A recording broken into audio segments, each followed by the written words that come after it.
In this lesson, we're just going to take a look at some of the selection techniques that we have available for us in Revit. Obviously, if I want to be able to modify things appropriately, I need to be able to select them first. So the first technique that's probably pretty obvious is just clicking on something. If you click on something, you are looking at its properties and you are able to modify it in several different ways. If you want to select more than one item, what you have to do in Revit is you have to hold the control key. So while holding the control key, you'll actually see the little plus sign next to your mouse.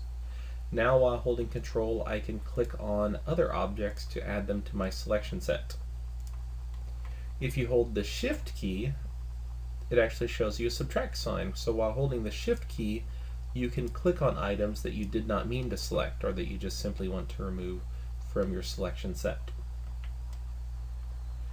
Then I can just click out in space to deselect everything.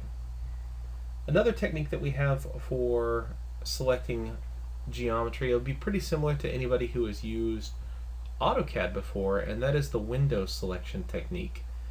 Now the difference between AutoCAD and Revit is in AutoCAD we click points, in Revit we click and drag. So if I want to select all of these walls, I'm going to come up here to the upper left corner of my screen, and I'm just going to click and drag down and to the right. And with the window, only those things completely in the window get selected. So you can see nothing's highlighted yet, but as soon as I come over here and those two walls are now completely within the window, they are highlighted.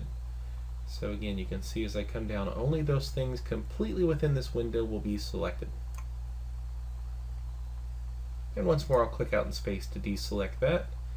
Similarly, if I move from right to left, I get the crossing window. With the crossing window, just like the regular window, anything completely within is selected, but it also selects anything that it crosses over.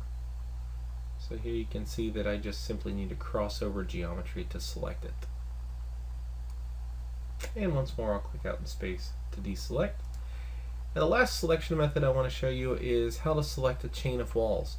If you hover over a wall without clicking on it, you can press the tab key. And when you press the tab key, it will highlight an entire chain of walls. Then all you need to do is click, and you've quickly selected all walls at once. So that's just a brief look at some of the selection tools available to us in Autodesk Revit.